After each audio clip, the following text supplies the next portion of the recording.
Have you ever watched a peaceful shoreline get sliced in half with a line of lumber and nails, and realized that everything you thought belonged to a neighborhood could be taken away with a bolt and a smile? That was the morning I put the last screw in a fence and felt the whole town hold its breath, because sometimes the thing that breaks a place isn't a storm or a lawsuit.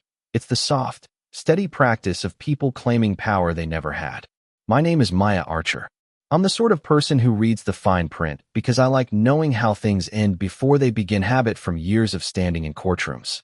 We moved to Ridgewater Cove because my wife, Jess, remembers summer evenings here as a kid, because the lake still smelled like the summer she grew up with, and because the idea of a community where everyone waved on the same sidewalk was, frankly, a comfort. There was a dock, a stretch of public shoreline, a patch of water where kids learned to float, and that was enough to make the house ours. Then Vivian Cross moved into the big house on the point and decided she should run everything. Vivian wasn't loud at first. Power that tastes of respect usually is, and she was neat. She smiled, and she told everyone she loved the neighborhood. Within weeks, she was the HOA president, and within months the little rules she'd written into the minutes started to sound less like lawn care reminders and more like a script for who got to belong. Fines showed up on doorsteps for trimmed hedges, for an unapproved mailbox, for unprofessional holiday lights. She had a way of making the petty feel like civic duty until the day her cousin arrived and set up a private lounge on the shoreline. Owen Hale turned up with a trailer, a set of polished chairs, those big umbrella things, and a grin that said, "I'm staying." He parked jet skis where kids used to play, planted a wooden platform where the public used to sit, and unfurled a sign that read, "Private event." I walked down there with Jess because my daughter, 7, careful, loves frogs, ran to the water and hit a rope that stopped her. She came back, shoes full of sand, and I've never had a parent's chest tighten like that. It's not about the rope.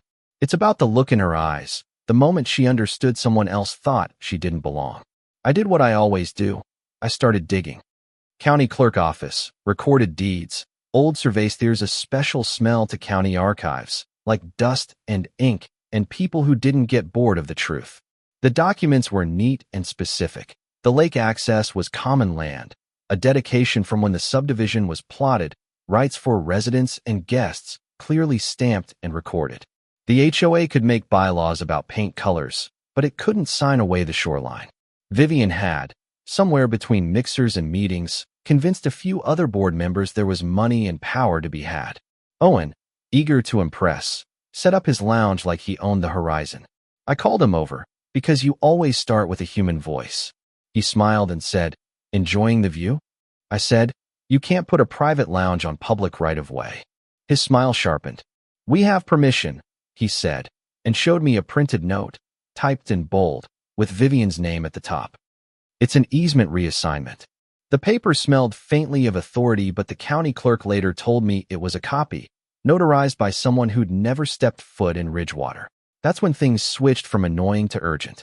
I pulled friends Ben, a retired surveyor who lives 3 houses down and knows old boundary stones like some people know family recipes. Carla, who runs a local print shop and can get certified mail out without blinking. And Judge Albright, a neighbor who takes his morning paper like scripture.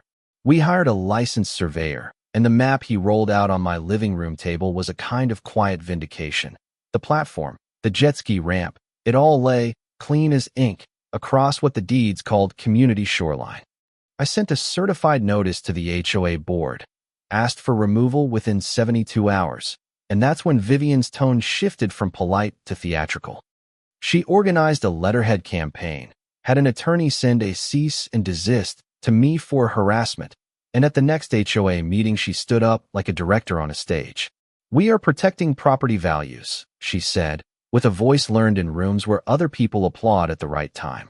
People clapped, some out of fear, some because the idea of losing a tidy garden sounded worse than losing a patch of public beach.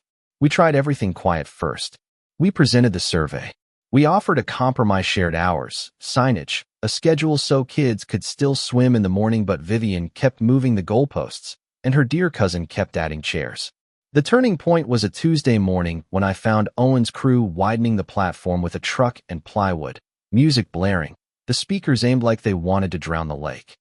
I could see the kids lined up on the opposite end of the dock, their faces small and confused, the way kids look when their playground suddenly tilts. That night, I lay awake and pictured the next morning. I pictured my daughter arriving with her towel and me not wanting to have to explain the grown-up math of power to her. So we decided to mark the boundary in a way people couldn't ignore.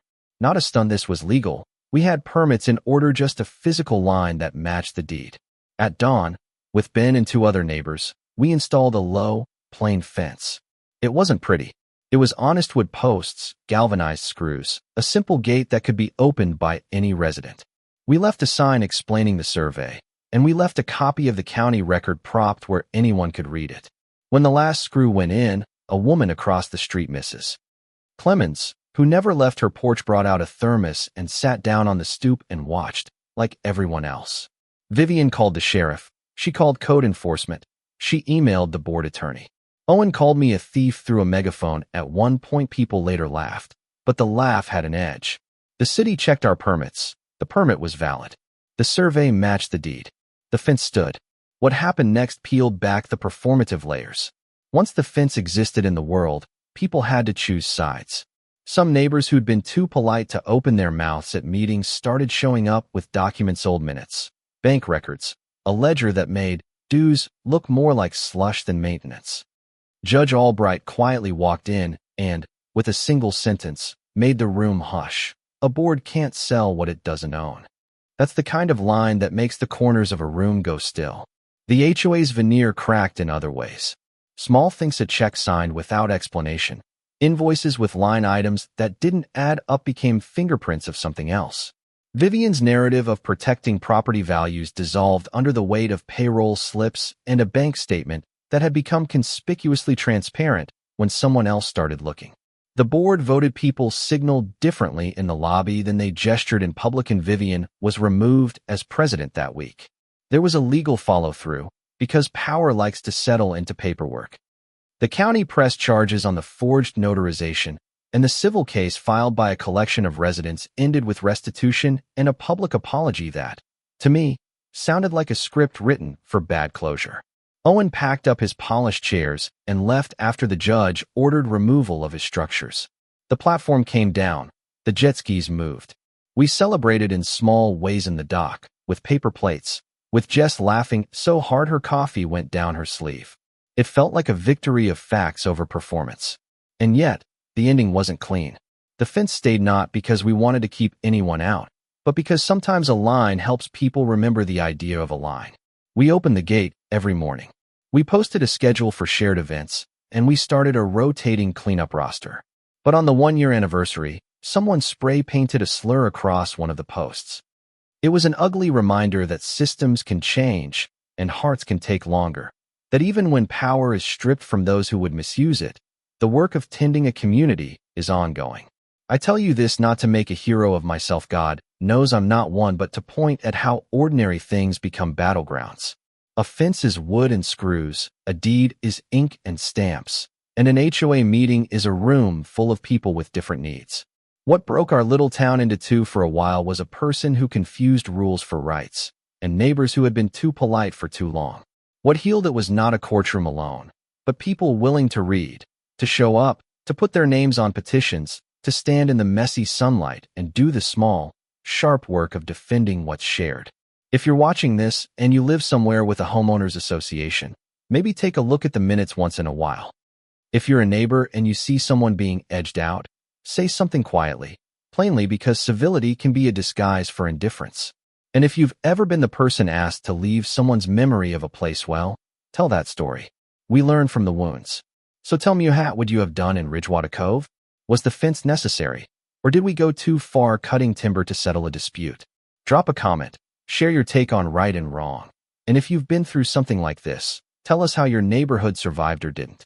If this resonated, share the video so someone else reads their deed, notices the signs, and shows up. Because at the end of the day, community is not a thing you inherit, it's a thing you keep alive, together.